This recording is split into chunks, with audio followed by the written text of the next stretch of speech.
To have a good harvest, one must plant good seeds and must also use the right kind of fertilizer.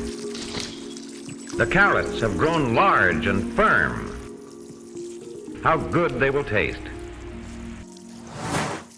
Welcome to Backyard Gardens, a podcast, the first episode, a companion podcast to a documentary being filmed, Backyard Gardens, the movie, about two families trying to grow their first gardens in a world that lacks nutrition. I'm your host and director of the film, Ben Neville. So today, for the first episode, I want to just introduce myself, talk about what our plans are for the documentary, and how this podcast is going to hopefully unfold. So first things first, I live in North Carolina, and I have a garden right now. I have four 4x8 beds, and I just recently put in another bed that's really just a cleared spot in the woods. I think it's 25 by 10 feet. I'm not real sure. And I just use that bed mostly for your trailing plants like watermelons, squashes, cantaloupes, sweet potatoes, stuff like that. Stuff that I don't have to really keep contained. I tried them in a bed before and they get kind of unruly, so I wanted to keep them out of my lawn. So a little history, I grew up with my grandfather gardening all the time. There's a spot in the movie for him, and it's a touching story, and I won't spoil it for you, but he pretty much wanted to start gardening. He's from Brooklyn, New York, and never done it before, and it's just a story about how he was able to get a piece of land and grow, and how that helped him in the future. And I mean, this was a time where we didn't have internet, so he had to use, those old dusty things that smell kind of funny, books, and just information from other people. So, I mean, he learned and he grew, and it was trial and error. The same thing that you probably go through. You have a tomato that looks like it's half eaten, but it's sunburned, or you get a funky disease on your plants. You just learn, and each year you grow and grow, and he did the same thing. And I grew up watching it. I didn't eat vegetables at the time, but I knew he loved it, and it was touching. To be honest, I was basically a carnivore at the time. I ate no vegetables until I was about 14. And I remember I went to Taco Bell, of all places. Soft taco, cheese, meat, no lettuce. And I would do that all the time, but one day they put the lettuce on. And when I ate it, it wasn't that bad. So I just continued to eat it. And then fast forward, I don't know, this makes me feel kind of old, but 20 years later maybe, next thing you know, I'm vegan. And then we start growing our own gardens. And we were vegan for 5 years, and during that 5 years, we grew gardens. We lived in New England at the time, so growing food up there was different than it is here in North Carolina. There was a much shorter window for certain vegetables and longer windows for others, so we had to learn how to do it in a cooler environment. And some things were easier and some things were harder, but we had 2 4x8 and 1 6x6 bed that we grew our vegetables in. And the goal at the time was to kind of, you start and you think, oh, I'm going to grow all my own food. And I quickly realized, just for a family of 2 at the time, that you needed a lot of space, and we didn't have that amount of space. So we decided that we would supplement our weekly grocery bill. And it made a big difference. But, each year we try and grow more. And we moved to North Carolina a few years later, and we started our garden back up here. And it's totally different. It's a lot hotter. The summers are longer, so we have a lot longer growing season. But the demand for water is brutal. I mean, you've got to really water, and we have to worry about the heat here, especially for some vegetables. So that was a learning curve that we had to deal with. But we know we're getting through it, and just like I said, we had trial and error. So the idea behind this is that we can all learn from each other. I thought I knew a lot about gardening, and then I started filming this documentary, and I realized I don't know anything about gardening.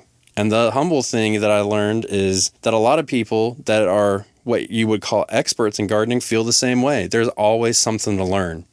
So we're going to have myself obviously talking. If you have any questions or any subjects you want to talk about or learn more about, let us know.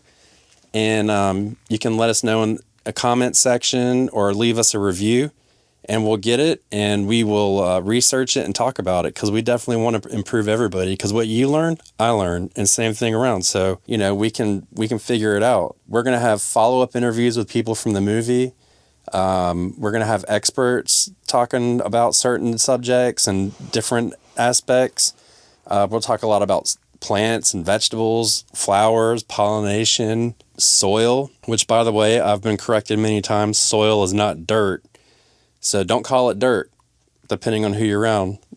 I'm trying to learn to call it soil, and then we'll talk about some of the events. There's a lot of news stories coming out about gardening and stuff people are learning. So, join us, have fun. Listen, invite your friends and let's learn and grow. The saying we have in the movie is learn to grow and grow for change. And that's what we want to do. We live in a world that doesn't have the best nutrition. I mean, I'm sure a lot of people go out to eat and, McDonald's, Burger King, what have you, grocery store snacks, stuff like that. And some people don't even have access to foods other than that.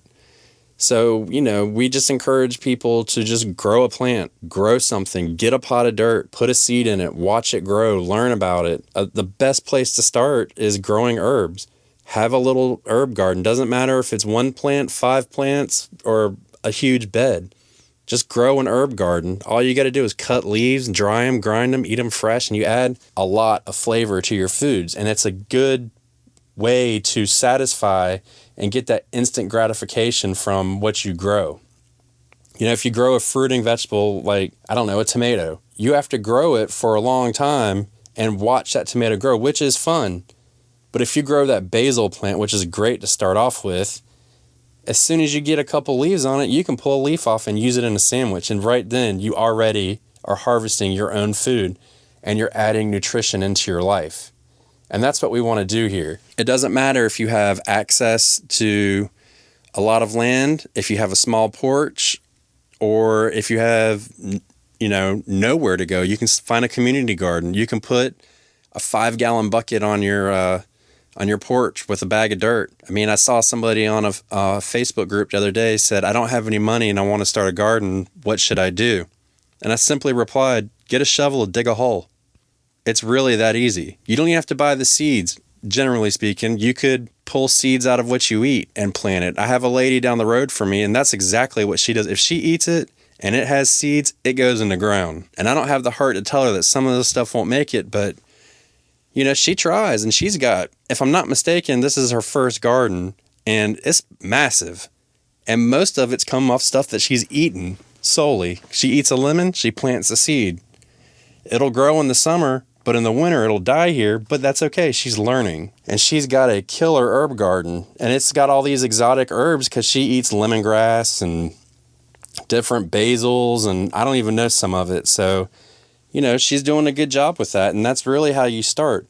She doesn't have a fancy bed. She dug a hole. If you got soil, you can grow something, and then you can add to it. You can make your own soil, composting. You eat your table scraps. You start a compost pile, and you turn it, and, soon enough, you'll have soil. And just improve it little by little. These things, you look on Pinterest, and you see all these massive gardens, and everybody thinks, I got to have that garden. I want something just like that, which is fine. But what people don't realize is that it takes years and years and years to build up these gardens, unless you've got a bunch of money. But you start small. When I moved into my new house, I had 1 bed the first year. And then the next year, I had 3 beds. And then the next year, 4 beds. And then the next year, I went out and cleared some spot in the woods. And now I have a 20 by 15 foot section. And then I added 2 pear trees, which I'm still waiting on pears from, but that's okay. I added pear trees, and then every fall we go out and we get plants to put in our yard. We want to have an edible landscape. So every year we go and we buy a couple blueberry bushes. We buy a couple raspberry bushes. Why do we buy them in fall? Because they're 50% off. So you save a lot of money. So that's how we've been doing things, and it's just a really slow process, but each year you learn a little bit and you grow, and that's what we want to do here. We want everybody to just learn how to grow and enjoy it. Put down that tablet, put down your phone, turn off the TV, get outside. Gardening is a great exercise. I just saw the other day on some news site, I don't know, it's on our Facebook page, Backyard Gardens of the Movie, that the best way to live to 100 is start a garden. It's low impact, easy on your body. You get outside, you get sun, fresh air, you get your hands dirty. And the people that do it, they just enjoy it and love it. Sometimes it makes me feel like I'm some kind of old fogey when I'm out there gardening until I I come back in with 10 pounds of vegetables and the family's happy. And I have a 5-year-old son, and to watch him go out, his job right now is to pick the husk tomatoes because they fall off the vine. And we'll talk about them in depth because that's actually one of my favorite vegetables. But they fall off and they're low to the ground. So I say, hey, come out and pick the husk tomatoes. And he loves it. He counts them. The only problem is he eats my favorite vegetable before it gets in the house. He's crushing them. He's dipping his hands in the container, opening them and eating them, but couldn't make me happier to see your son eating fresh vegetables out of the garden. So, and then the other thing too is with your garden, if you plant one squash plant, just one, and you take care of it and you grow it, you're going to get so much squash that you're going to get tired of it. So that's what we've done with eggplants this year is we've done that. And now we take our excess eggplants and we take them to the food pantry down the road and donate them. I mean, what's a better way to do it? Because I have not figured out how to can an eggplant yet. I've frozen them before and it's not as good, but as far as like preserving them, I just haven't figured it out. So why not donate them to people who really need it? People who can't either A, can't afford it, or B, don't have access to it. You know, they might live in an area where there's not a lot of grocery stores. My area is not like that. We have 4 grocery stores pretty much on one street corner. And to me, that seems crazy, but in other areas, there's not a grocery store for miles. So if you don't grow a garden, the only place you're going to go is to the gas station or the restaurant. And we all know that you're not getting good nutrition there, so sharing is part of it too. Building a sense of community. These are all the things that we talk about and we want to talk about because gardening is not just about sticking a seed in dirt and growing it. It's all these things combined. It's community, it's family, it's friends, it's food, nutrition. It's enjoying what is provided to us. Now, I know earlier I said, put your phone down and go outside, but take the phone with you and listen to the podcast when you're out there. Stick some headphones in if you want and just listen to the podcast and enjoy. I mean, that's usually what I like to do. I like to get out there and just listen. But either way, get out in the garden and love it. Figure it out. So the question I have for everybody today is, it's summertime and it's hot and we're getting to a transition period in our crops where 1, they're either burning up or 2, they're getting too big or overcrowding. How are your gardens doing? What vegetables are you doing good with? What vegetables are you having trouble with? What fruit? What are you getting most of? What are you not getting much of? What would you like to have more of? These are all questions that it's time to think about as the summer is at the peak. You start to go to fall. So think about it and then build a plan for next year. So let us know what vegetables you're having right now that are doing great. Let us know where you're having troubles. Let us know if you've got some kind of crazy bug. For the first time this year, I saw a wheel bug, a type of assassin bug, and I was having a Japanese beetle problem on my green beans. And then I come out a couple days later, and they're all over the Japanese beetles. And about a week later, I got no more Japanese beetles. I couldn't be happier.